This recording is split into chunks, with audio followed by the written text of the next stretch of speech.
Hey everyone, before this video begins, I just want to let you guys know about the best trade deal in the history of trade deals maybe ever. Right now, Humble Bundle, your favorite website, has an awesome Cities Skylines sale where you can get Cities Skylines and every single DLC there is for just $20. That's a $186 value for just $20. Don't miss out on this. It's active until October 5th, so you do have a little bit of time to get it, but make sure to hurry up. And of course, as always, you can go ahead and adjust your donation right here. You can go ahead and set a custom amount. You can give it all to Paradox to thank them for such an amazing game. You can give it all to charities, and there are these 3 amazing charities that Humble Bundle supports. You can give it all to Humble Bundle for organizing such an amazing deal, or of course, you could give it all to me as well. It helps support the channel, and it helps me pay my bills. So definitely go ahead and get Cities Skylines and every single DLC for just $20 instead of almost $200. Click the link in the description or in the pinned comment below. Let's move on with the video. Save game review. Hi everyone, and welcome to today's video where I'm going to be reviewing more of your save games. So after the success of the last video where I reviewed your save games, which was basically the first one, and the positive reception to it, and the many submissions of save games that we've had over in the Discord, I have decided to continue this series and make it a semi-permanent series where we're gonna have one of these every 2, 3, or 4 weeks, something like that. So not every week, not a regular show, but a semi-regular one. And of course, I am gonna be continuing with the save games that I have already loaded up from last time, and the next one is gonna be this one. Now, a lot of you have said that it did take quite a while to review one of these save games and to, hurry it up a bit, but going through everything, that's just about the time it takes to review one of these save games. Even with editing, it takes around 10 minutes. So pretty much we're gonna have about 3 save games per video, and by the time I get through all of them, well, I think we're gonna get to 2025. So yeah, let's go ahead and jump in. As our first save game right here, we have a Milan to Mare Nostrum campaign by Marco Cornello, and the date is 1808. So let's see what this player accomplished starting as Milan and forming the Roman Empire in pretty much the entirety of Euphor's span. Alright, here we are in our first campaign, the Milan to Roman Empire Mare Nostrum achievement campaign, where obviously this player has gotten that achievement because he does own every province in the Mediterranean and he has formed the Roman Empire. So right off the bat, I would consider this campaign a dub. But let's dive deep into it and let's take a look at pretty much what this campaign looks like. Now, obviously, this player is in 2 wars right here versus Norway and versus Hanover, but those wars are actually his allies' wars. His boy Sweden called him in, and I don't know. Yeah, his boy Coln called him in. So I'm not gonna comment anything on these wars because they're not really relevant to the campaign. They're just his allies as wars. But the first thing we're gonna do right here is jump into the Great Powers rank, and obviously he's number 1 on the Great Powers list with almost 8k dev. And I am seeing a bunch of provinces over here, and we can see that this player does have colonies, Brazil and stuff like that. So he probably PU'd or subjugated or simply got the colonies transferred over from Portugal or Spain. And I don't think it is Portugal or Spain because both of those nations still exist. So maybe he did some colonizing himself. We'll take a look at the situation later on. But moving on to the government reforms, we can see a feudal nobility. He does not have the Roman Empire government rank. I actually don't know how you get this since the update. I'll have to check that out.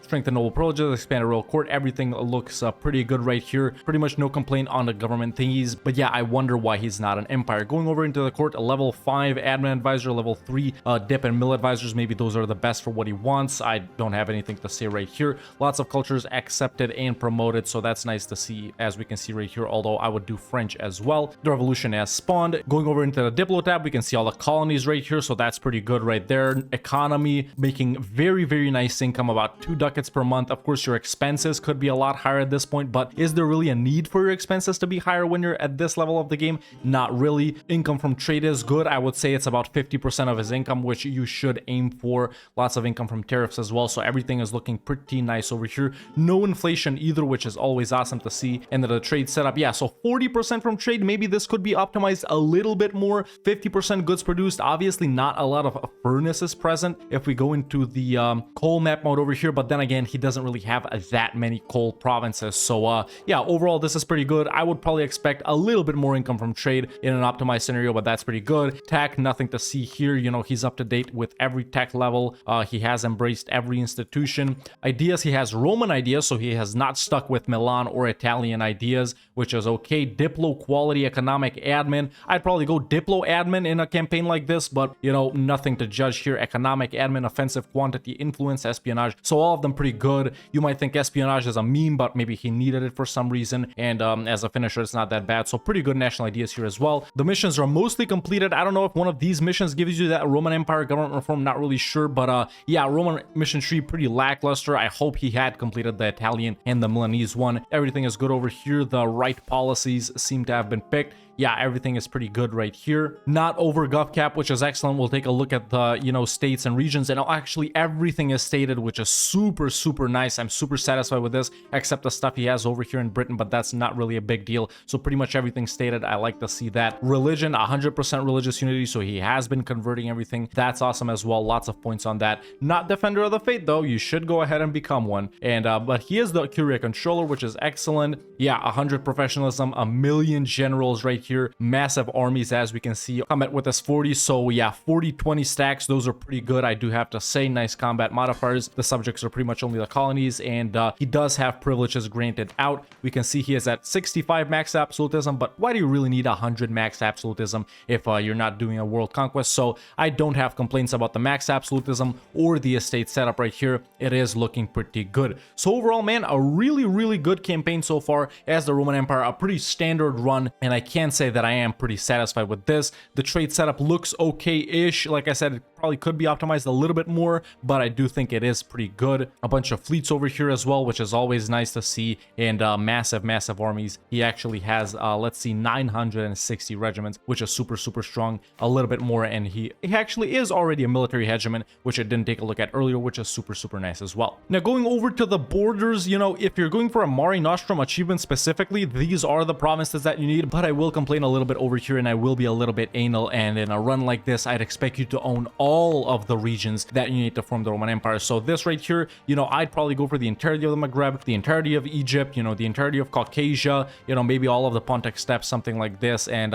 I would want to go for the entirety of Britain, or at least up to Hadrian's Wall, if you want to be historically accurate, but not really too many complaints on borders. He went out for the achievement, he got it, so the borders get a pretty good score for me as well. Let's go ahead and go over into the buildings tab and see what this player has been building. So let's take a look at the marketplaces first. Everything looks legit in pretty much all of the center of trade provinces, but of course, after a certain point, once you get very rich, you don't need to pretty much build any kind of buildings anymore. But yeah, there are a ton of provinces that do need marketplaces. All of these provinces that give you more than 2 trade power, you would put in marketplaces. Of course, by this point, there are stock exchanges, so there are so many more provinces that stock exchanges could be put into pretty much all of these ones that I'm clicking right here, not to mess up the game too much or anything like that. But going over into the courthouses or town halls, I'm expecting it to be full. Yeah, of course, that's why he has stated everything. That's why he's under GovCap. This is something that you do need to do, so massive shout out on that. Let's take a look at if there's any boat buildings or sailor buildings. No, and they're not really needed. Any boat buildings? Yes, there are quite a few boat buildings actually, so maybe the focus on this was in the early to mid part of the campaign where he was Italy and he needed a strong fleet to beat up the Ottomans, to beat up Spain, you know, or France or something like that. So yeah, that's why most of them have been built in Italy. Manpower buildings, not too many. Of course, he did go with quantity, and then conscription centers, not a lot either, but I have no gripes about that. Next, taking a look at workshops. Yeah, workshops in all high value trade good provinces, counting houses as well. Massive shout out for this. Pretty much really good building style right here that this player has. Churches, of course, there are quite a few of. Cathedrals, not really, because you don't really care about these late game. And let's take a look at the manufactories. Obviously, pretty much built in every single available province, which is excellent. And let's take a look at the furnaces. Obviously, he's built a couple, pretty much 4 or 5, as I can see right here, in all the relevant provinces that he could build. So that's excellent. Taking a look at autonomy. Yeah, autonomy is pretty much non-existent. If we go into the economic map mode right here, yeah, pretty much everywhere is 0, and that is what's going to happen when you have full stated everything and have been decreasing autonomy and have gotten the modifiers to decrease autonomy. So a really, really good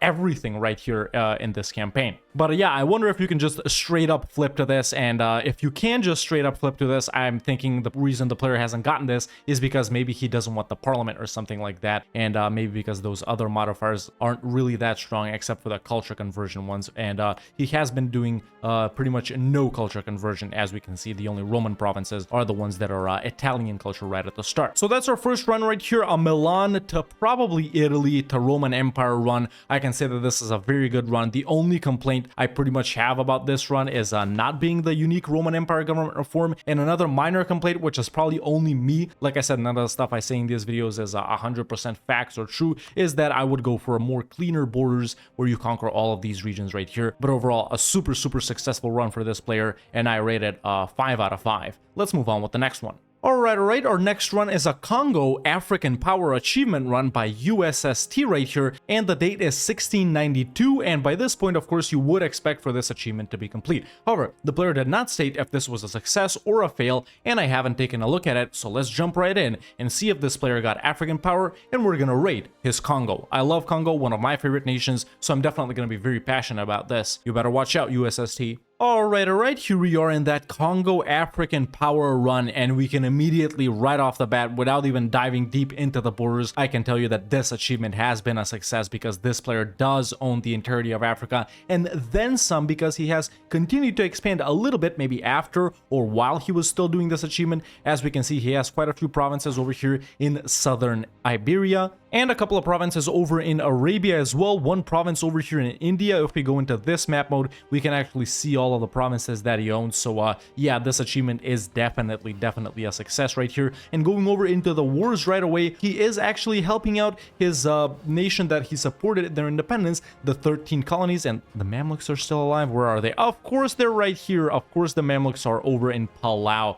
and they're a Congo vassal. That's pretty funny. I'll give you points for that. But yeah, the war that he's in is this. He's supporting the USA's independence, and really nice 13 colony borders actually. But yeah, let's dive right in and see if this run is actually any good, or did he just get the achievement? Alright, going into the Great Powers list here first, he is #1 on the Great Powers with all institutions embraced, 3,400 development, which is pretty strong. Shout out for that. Let's go into the government reforms. He's an autocracy, so obviously he's no longer what you call it, a primitive nation. Obviously you'd flip to this. Autocracy is awesome. I love it. Strengthen, expanded, lanes for the church. He probably stayed fetishist. No, he's Catholic. Lanes for the church. Alright, we have an interesting development right here. I'd stay fetishist for the roleplay. Of course, it is easier as Catholic, so of course you do it as Catholic. Organized military staff, royal decree, meritocratic, embrace free trade.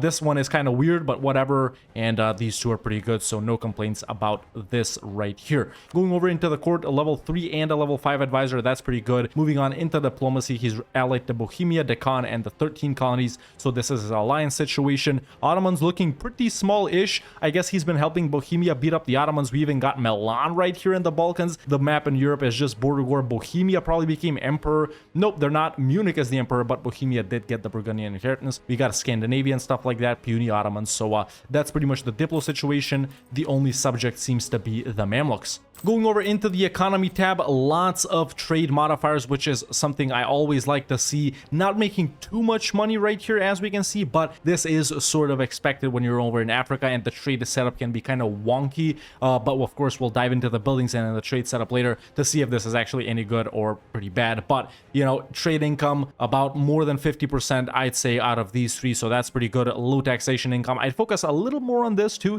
even though tax is pretty weak at this point in the game, but decent economic setup right here, especially the ratios is what I like. And of course, massive income from gold from all of these gold mines over in Africa. Going over into the trade setup, more than 50% trade income, which is something I like to see. 45% goods produced without furnaces, really strong right here, so definitely a great setup right there. Going on into the tech, he is of course ahead of time in tech, 50 innovativeness. I have no complaints right here. And in the ideas, we have the Congo ideas, which are really strong, and then he went quantity religious, which is a great opener. Trade expansion, okay, I probably get expansion a little earlier if I'm being honest. Of course, depends on when you got to border all of these uncolonized provinces, but maybe I'd swap out Diplo for trade right here, and then he's got offensive at quality. So yeah, lots of focus on mill idea groups. I just swap out pretty much any one of trade or expansion or maybe even offensive to get Diplo in here, so you could be taking a lot more. But overall, a pretty good idea setup. In the missions, he's pretty much completed, yeah, definitely completed all of the Congo missions. Pretty strong mission tree right here since Origins. Decisions right here, here. He's got four possible policies, and all of these are looking really good. He has got the goods produced in the trade ones, which is always nice to see. Instability and expansion under GovCap, as we can see, which is pretty good. He is still coring stuff that is taken from Spain, and if he's under GovCap, is everything stated? No, so that's definitely a minus right here. With this GovCap, you know, with building all of those relevant buildings, pretty much all of Africa could be stated by now. After all, the previous player had stated all of the Roman Empire. So yeah, a little minus over here from me. In the religion tab, he hasn't converted everything, as we can see. Some are trade companies as well, which give no penalties, so there's no need to convert them. But yeah, overall, I'm pretty satisfied with the religious setup. He has converted everything that pretty much can be converted. In the military, he is over force limit a bit over here, so even though he has quantity ideas, as we saw as his first idea group, that's a pretty lowish force limit for this point in the game. But of course, he's focused more on power rather than numbers, as we can see. Lots of generals, full professionalism, lots of modifiers right here, and he's got some pretty decent stacks right here that are actually under combat width. So this is not very good army composition, unless of course he's running 2 stacks right next to them, and then you know, merging them for battles, you know, something like this. These two are together, or you know, something like that. And I actually do think that is the case. He's just splitting them to not take attrition, in which case it is good army composition. Going over into the subjects, he does have a lot of trade companies, so I guess that's why some of these aren't, you know, full stated. He has trade companied a lot of things over here, and generally as Congo, you'd probably want to have like 2 end nodes-ish, maybe something like the Ivory Coast and something up here, since it is kind of weird routing the trade throughout Africa. But personally, I wouldn't trade company anything in Africa as an African nation. I just straight up state everything. But of course, you know, to each their own. Obviously, he's making very nice income from trade, so maybe who am I to judge? And in the estate setup, everything is great. He has almost max crownland and still privileges granted out with over 100 max absolutism. This is exactly how you do it. This is the perfect estate setup, so take notes, ladies and gentlemen. Over 100 max absolutism and privileges still granted, so making bank from absolutism and from estates. Excellent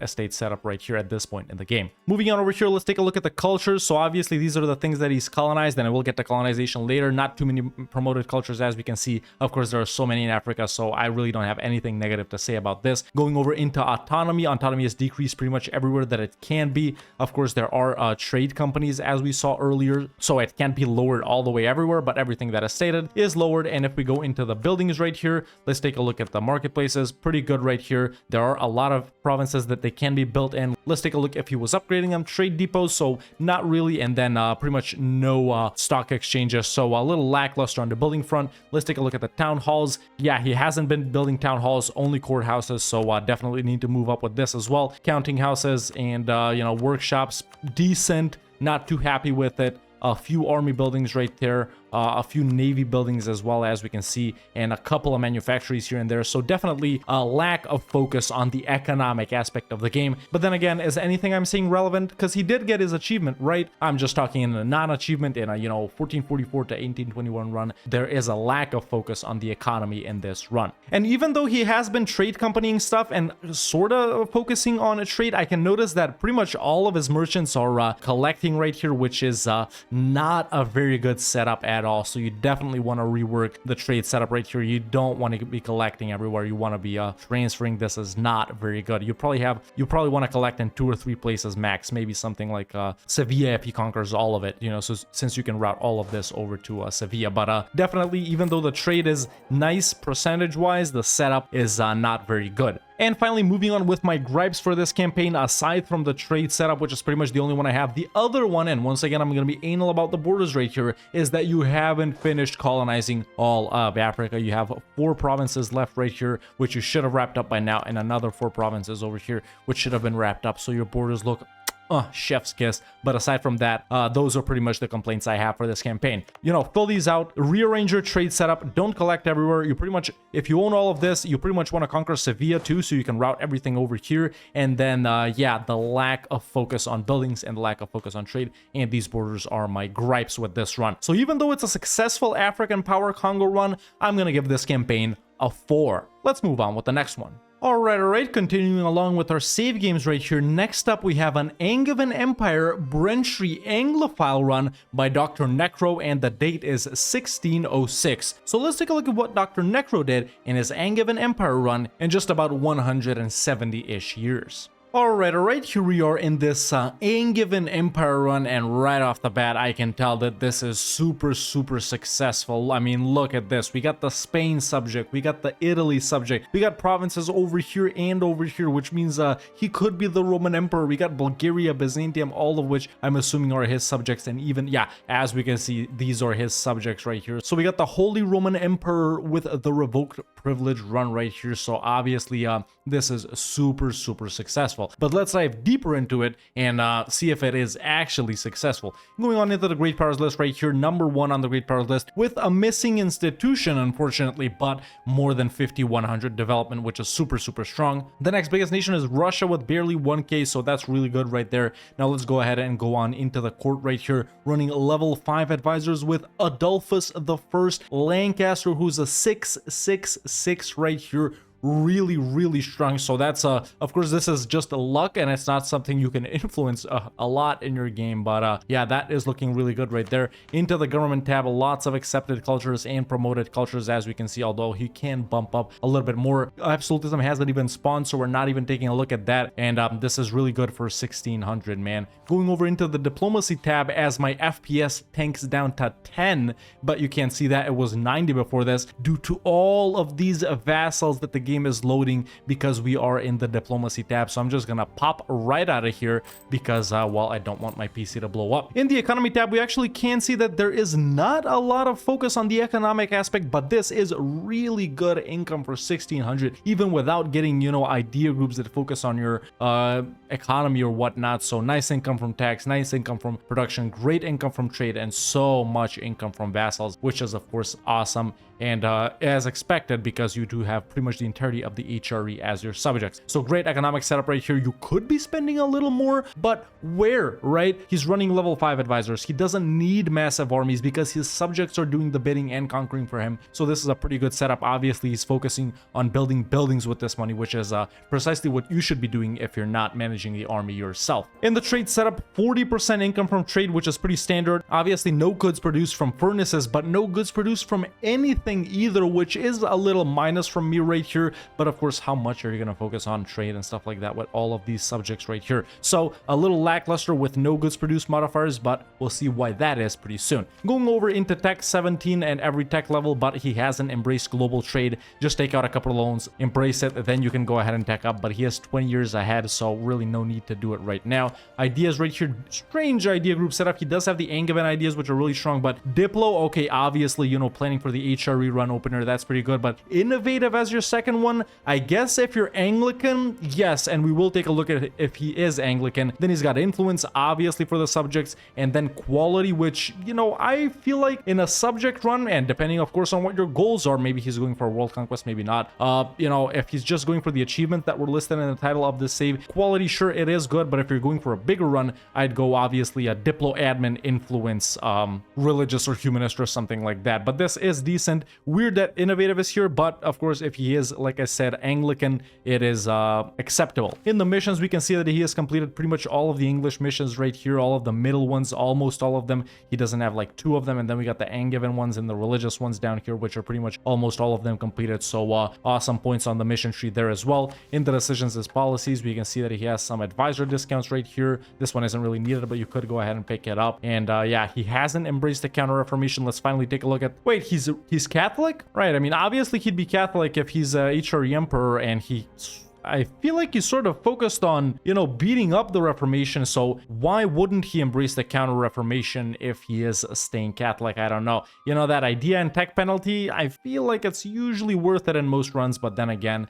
you know, to each their own. So definitely a lack of goods produced policies, but you know, with these ideas, and none of which focus on making money, I can see why. Under GovCap, as we can see, pretty much everything stated. Not a lot owned by the player. Obviously, this is trade companies right here. So yeah, nothing to complain about over here. In the religion tab, there are some provinces you can convert. Pretty low religious unity, considering where is he getting this religious unity from? Religious chaos. I guess that's a modifier that he has or something like that. So realistically, this should be about 99%. So I guess that's a modifier that will go away. But definitely embrace the Counter-Reformation if you're staying Catholic. The penalty, I feel like, is worth it. Over in the military tab, 764 force limit, massive force limit, of course, due to the subjects. He hasn't fully built up all the way, but like I said, no need when your subjects are doing the bidding. Let's see, 3516. Yeah, pretty good army setup right here for that force limit over naval force limit 2 in the subjects tab. What do you want me to say here? What do you want me to say? I just tell these guys to do something. That's it. Aside from that, everything right here is excellent. And then the estate setup, high crownland ownership, probably preparing for absolutism, but yeah, these guys can get a couple of more privileges if you're over 100 max absolutism. So pretty good right here,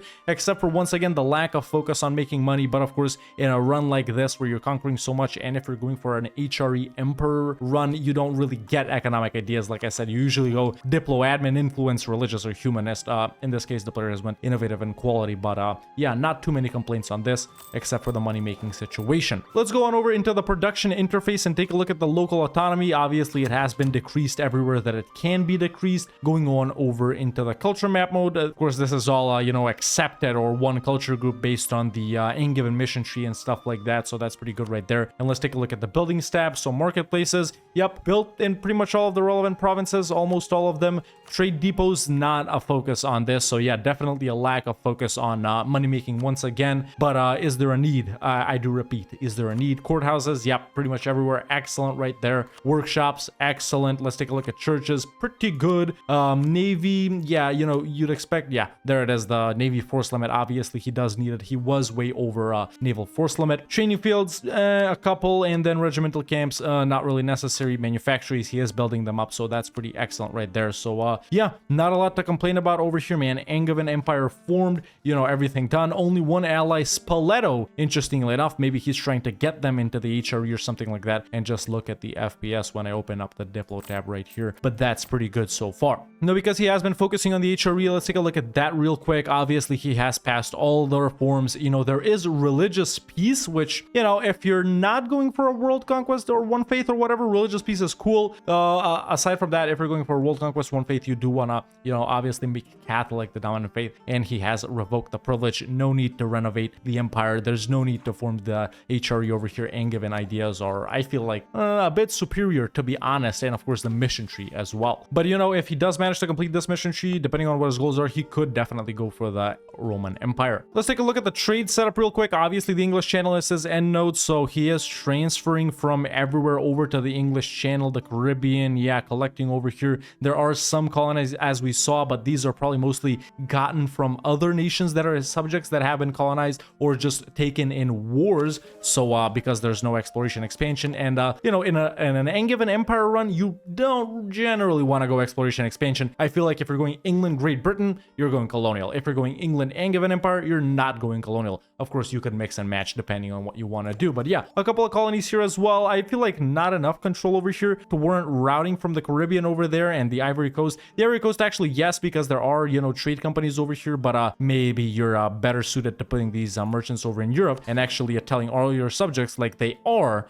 to be diverting trade. But yeah, overall, I'm pretty satisfied with this. Not a lot of personal border gore, you know, for the Angevin Empire, except for some stuff here and here, but the subjects are doing great. At this point, you probably dismantle the Commonwealth, get all of these guys popped out over here, get them into the HRE. You know, you pretty much own all of Europe by this point, except for the Nordic countries up here. So this is a pretty good run, man. A pretty good run, if I do say so myself. He is not the papal controller, but this is something that you generally don't really care about too much in these runs. And finally, going on into the government reforms, he is the English monarchy. He has strengthened the House of the Lords, representative of the crown, lands for the church, obviously, in any religious focused playthrough. He's got the marine thingy right here, which is kind of weird. I guess this player likes boats a lot, man. What can I say? General estate's pretty good. This is pretty good. Sort of semi-unique one, or actually it is a unique one. Curtail the burghers, 2 treaties, and then again, he doesn't have the last one. So a pretty good run right here, but just like the Congo run, a lack of focus on the economy. But then again, he is making so much money, so how relevant would that focus be? So that's really the only minus I can give for this campaign, the lack of focus on the economy and a weird innovative idea picked right here. So really those are my only 2 gripes for this run. And of course, if the achievements are successful, even with all of that in mind, who am I to say? So with all of that said, I do give this campaign a 5. So there you have it. Those have been our save games for today. A 5, a 4, and a 5. And what I noticed, a pattern in today's save games that we checked out is that, you know, maybe when going for achievements that are short-term, players don't care about the economy enough. Or is it right to not care about the economy if you're going for such a short run? Well, not really a short, but about half of the game. So yeah, the Roman Empire is pretty much the only one that had an excellent focus on economy. The other two, not so much, but all 3 runs were really good so far, according to me. But yeah, for next time, we're gonna have this Brandenburg, Prussia, Germany run, and this Hungary and this Andalusia run. And yeah, keep posting your save games in the Discord. Discord is down below. The save games for vids is the channel you want to post them in. Although there are so much submissions that, well, if you haven't posted in the first 30-ish or so submissions, chances are you're not gonna see your save games reviewed this year. There are so many of them to go through, and I only go through 3 a video, 1 submission per person, so you guys are gonna have to be patient. But yeah, the takeaway from today is you guys really don't care about trade that much, do you? Just kidding. If you want to watch me do stuff like this live, you can follow me on twitch.tv/RedHawkLive, and if you want to catch up on stuff from over there, you can subscribe to the second channel, link is in the description. If you enjoyed this video, don't hesitate to leave a like, it really helps out a lot, and if you like the content and want to see more videos like this, make sure to hit that subscribe button so you don't miss out on any of them, and you can become a member today. And join the Discord, the link is in the description. Thank you so much for watching, and I'll see you next time with another EU4 video.